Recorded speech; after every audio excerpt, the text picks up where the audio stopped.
If you missed part one of this video, it will be linked on the top of the screen right now. It was a very long one, so I decided to cut it into two. So I hope you join me for part one as well. I realize I don't need Netflix. Netflix, it's nothing compared to nature. Before I went on my trip, I would spend hours watching Netflix while I do housework. I would have always some kind of series going on. I would finish series within days, and I thought I loved Netflix. I don't love it that much. I do love nature more. I would spend my afternoons when, again, we were not in a hurry, so we were just in the middle of Big Sur, the canyon. I think it's Los Padres National Forest, and I would sit there and just be happy. I could hear the birds. I could hear the breeze just kind of going into my face. I didn't care what I was wearing. I didn't care about how I looked. I didn't care about pretty much anything. I mean, I cared that I could feel every single little thing that was moving around me, and I was present. I was present in that moment, which I'm not present all the time. So realizing that sometimes, being aware of things around you, it's really important if you really want to be happy. So yeah, I kind of exchanged Netflix for a little bit more nature, and I learned that about myself. Another thing that I learned in this trip is not to be wasteful. When you have a 30-gallon water tank, fresh water tank, you kind of need to be resourceful as far as water and how you wash your hands in order to them for be clean, how you take a shower, so I learned to be more resourceful, to use the things, being more careful about it, because they're not unlimited. And that kind of taught me a lesson that I brought back home. Now I'm more conscious about the water that I open, how long I take in the shower, how much I open my faucet to wash the dishes, when I know when I come here to do the dishes, I don't need that much water. And I wanted to keep the water as much as I could because I wanted to boondock or to camp in the middle of nowhere where I didn't have anywhere to plug it in or to put water until the next day.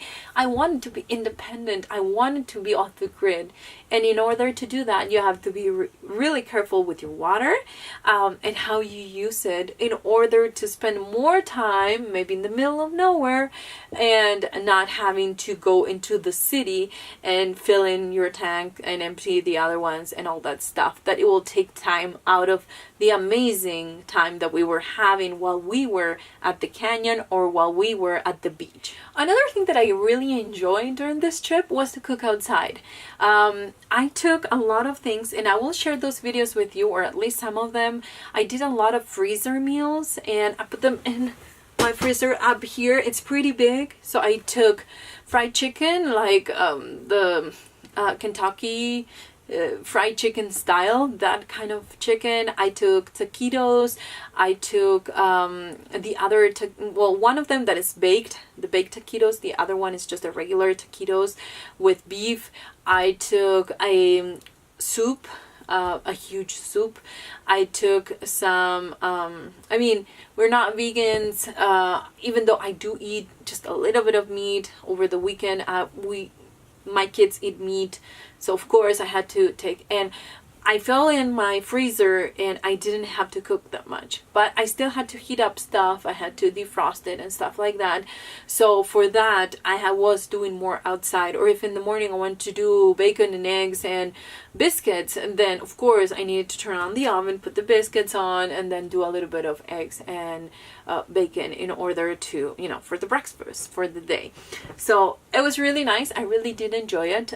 Sometimes I complain too much about kitchen and stuff that you do in the kitchen or cooking, and I didn't. I felt like it was great. I enjoy every minute being outside and cooking and being by the dogs and talking to them while I was cooking, because I do talk to my dogs more than I talk to humans sometimes. And so I did really enjoy that, and that's something that I plan to do a lot more. when I'm home, I'm usually in the grill outside. I use it for pretty much anything because I like to cook outside. But going into this trip, it just showed me how much I enjoy to do that same task, but being outdoors. Another thing that I kind of talk already about it is I really enjoy being present and being aware, which they're connected but not quite the same thing. Being present because I could feel exactly what I was doing at that moment, and I wasn't thinking what I was going to do in the next hour, in the next 30 minutes, in the next 5 days. I enjoy so much not having that to think about, and that made me a lot more present, also a lot more aware. We would go to national forest, which of course there's a lot of animals, and we would go in hikes.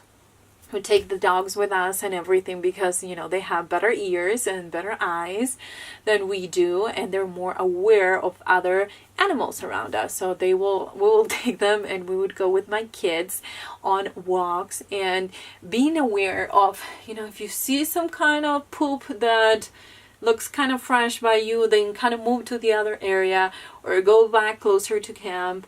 It really taught me to be mindful of the time that you are outside. So I was more aware of the time that it was in order to have everything cooked outside and be ready to head in, because at night, you know, all those little critters come out, and you know, even though they didn't bother us, it was just one of those things that I didn't want the kids or the dogs to be outside when the raccoons were around, because, you know, those little animals, they have rabies and, you know, the kind of things that you don't really want to deal with. Even though they weren't aggressive, they weren't really by us, they weren't really, they were around us, and they were waiting for us to go inside. That first night that we spent in the forest, they were waiting. It was a family, and they were waiting just across the street from us, which there was a cliff, you know, across the street. It was just a road, kind of a dirt road, and they were waiting for us to go inside to kind of go and see if we left a little bit of food. While I realized that most people in that area were already in their tents, or they were inside their RVs by the time that night came. You know, that's the time where all those little critters come out, and I started to be more aware of that, aware of people. I think I consider myself a distracted person. I think I would call myself a zombie now, because I really have no excuse not to be aware, because we're here and we're in a home and we're in our town. It's really important to be aware who's around you, what they're doing, and if they're getting closer to you, or if, you know, not because they're bad people, but you need to be aware of what's going on in order to be safe. And I love that. I love that experience. I mean, I am the kind of person that after I moved here to Utah, which is a very peaceful and quiet place, I kind of lost my street smarts that I had back home when I lived in a third world country, which you have to be aware of your surroundings if you want to be safe at night. And I kind of lost it. And when I went back there, even though it's not the same, I had to be aware for animals. I had to be aware from people. Now I know what's going on around me, and I'm not walking like a zombie, having no idea of who's around me, or what they're doing around me, or if they need something from me, or if I can help somebody. When before I was just going straight and not caring about anything around me. So that was a really good thing to find out in this trip. Another thing that I really enjoyed is knowing where everything is in this place. Like, I know my dog stuff, it's up here, and I have one of these bins with all my dog stuff, the leashes, the treats, you know, all the stuff, other than the food that goes down in the basement. I know that here when I open it, I have my towels for the beach, I have my towels for taking a shower. I know that when I open there, it's my daughter's closet, it's my other son's closet, and our closet, this is what it is. I mean, it's a small bin. I took 2 because I needed more winter clothes and some summer clothes, because we were going up north, and of course it's getting colder. But since I'm a grown-up, I need more space. My kids would take just one of this, and it will have everything, like jackets, everything that they needed. I realized this is all I need as far as makeup, skincare. mirror, a moisturizer, and this little thing that contains everything that I need. I know that when I open my oven, it's empty because I don't need to store anything here because everything has a place in this RV. It's just one of those things that it was so really nice to know exactly where everything is, that everything had a home, and it kind of inspired me to do the same at home. So I'm going to be doing a lot of decluttering. I actually started already. I got rid of some furniture, and I got rid of some stuff that was in that furniture that we never use. My house, it's kind of in transition right now because I have a lot of things that I'm donating, that I'm getting rid of, and that I don't need. And I have so much room. I started with my living room area, and my living room looks empty. I have a TV, I have two couches and a single one, and that's pretty much it. I have nothing else there other than some cooking books that I organize under that TV. So that was really nice, knowing where everything is. It was just one of those things that I really did enjoy. I love to go places where I could see people. When I live here in Utah, I think we all live very indoors. In the summertime, it's really hot, so if you don't go out during the weekend to a lake or somewhere, you stay inside with the AC. If it's really cold, then you turn on your heater and you stay inside. And I think I got into that comfort zone where I really wanted to stay inside because I didn't want to be cold or be hot and going on this trip, it really showed me that it's nice to be uncomfortable. It's nice to put a jacket on and put some layers and go outside, talk to people, and be a little bit more involved and be a little bit more of a community instead of just being yourself in your house. Go to work, come back home, turn on the AC because it's too hot, and then go to bed, and then go to work, and then the next day you come in, have dinner, have the AC on, turn on the TV, and kind of break that cycle. When we went to Santa Barbara, we had to do laundry, and I remember going to the laundry place and seeing so many people from different money perspectives. I mean, there was a homeless guy with his little cart outside. There was this lady also. She looked so clean, like she had white clothes, but they were sparkling white. And she was doing her laundry, and she had a few machines going, and there was this other old lady, Mexican lady, who was the sweetest there, and the TV was on, and it was kind of a moment where I realized that we all need pretty much the same things. Like, we all need to do laundry. It doesn't matter if you are rich or you pay to a place to do it for you, or if you go to a laundromat, or if you do it at home. We all need to wash our clothes. We all need to do those basic things that I don't know how to explain it, but it made me a little bit more sensible. It made me more aware that, goodness, I mean, even that homeless guy with whatever clothes he had, he made sure that whatever detergent he had, he would put it in a little cup, will put water, and then kind of put it everywhere.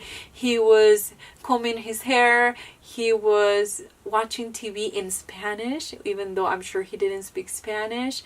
But the Spanish TV was on, and it was such a humbling experience. And such a great way to see that society tells us that whatever makes us different is the money that we have, but not really. Even if you're poor, you need to do your laundry.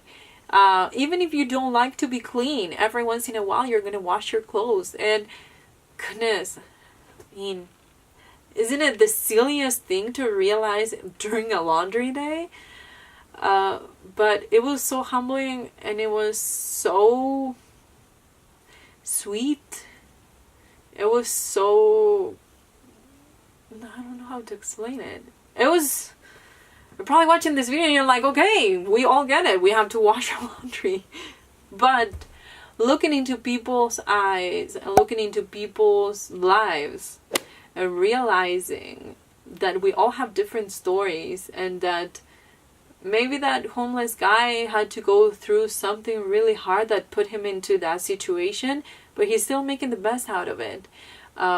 This lady with the white clothes, sparkling white clothes, you know, she looked like she worked in a restaurant, but she still managed to have the whitest clothes in the world because that was important to her. And you know, that showed the kind of person she is as far as what she likes. And I really don't know how to explain all these things, but it was humbling.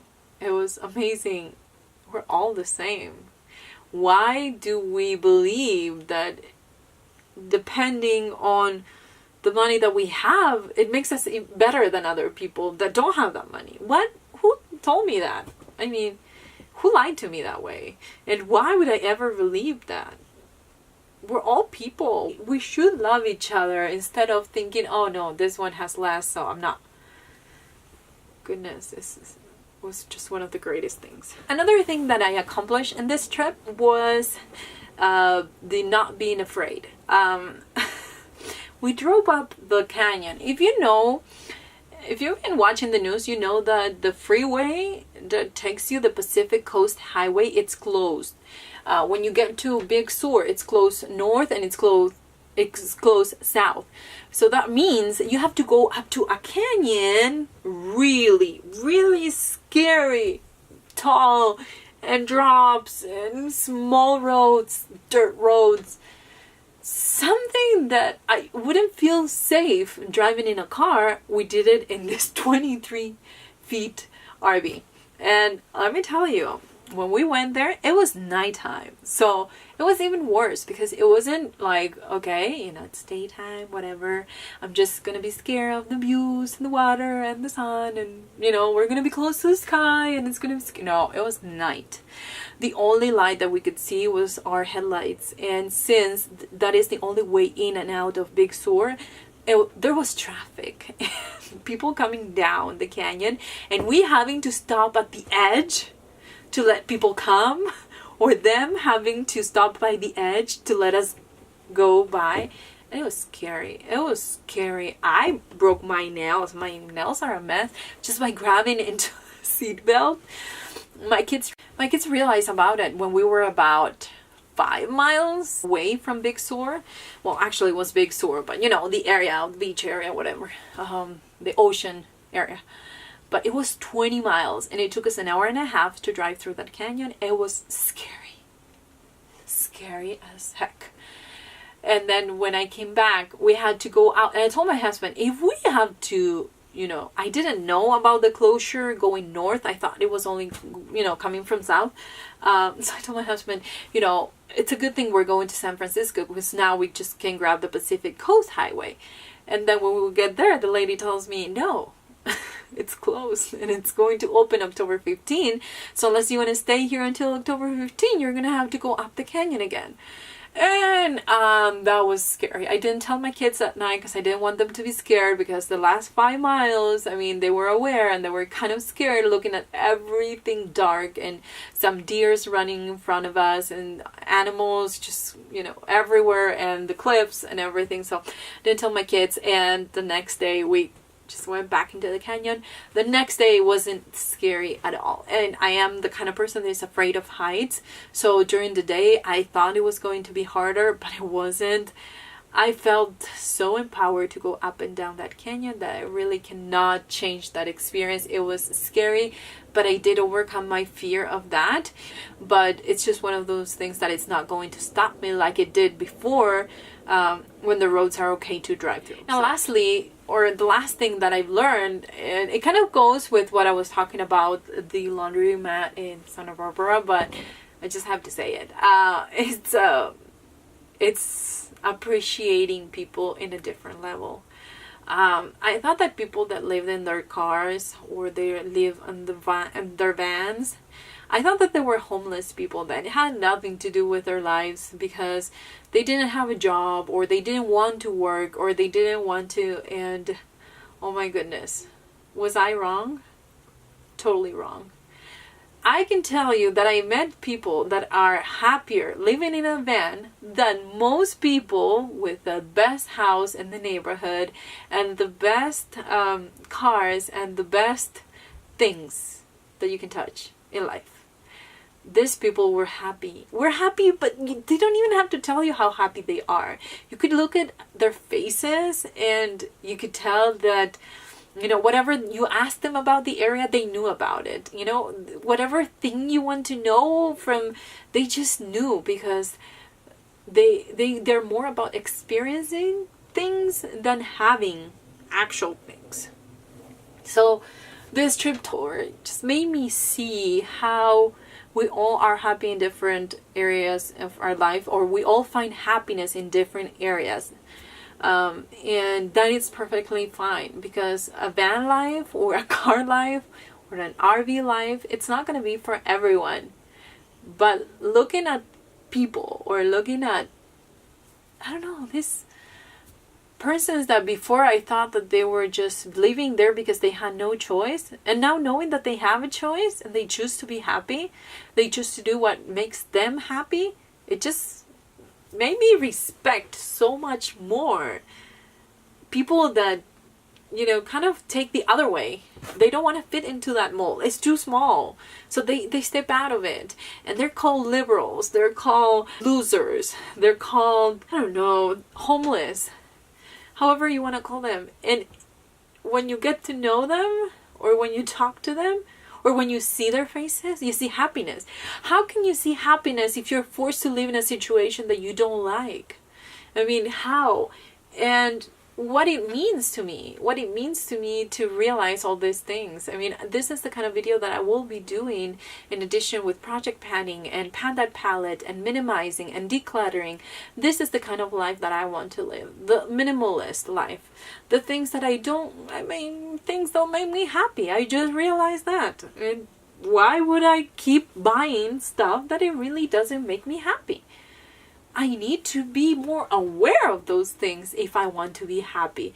I need to know what makes me happy. So I know this video is going to be probably in 2 or 3 parts, but just the one thing that I want you to take out of this video is, please try something out of your comfort zone. Please try something that truly scares you, and find out what makes you happy. Because if you're truly happy today, then you don't have to find it. But if you're not 100% happy with your life today, because you don't fit into the mold of what people think that you should be doing with your money, spending it in the way that society tells you to spend it, then you might want to look outside, and you might want to experience it for yourself. And you might want to do something about it. Invest your money in a different area that will truly make you happy. So I'm excited to share this new adventure and this new things with you. I will be uploading some of my freezer meals over the weekend that I did to travel in this 10-day trip. I also will be sharing with you the places that we went, what we did, but this is gonna be something extra that I'm doing for myself, and that I hope that since I'm doing it for myself, you'll see it and try something different and find your own happiness in your own way. So thanks again for watching. If you're new and you want to continue this journey with me, please remember to subscribe. See you on my next one.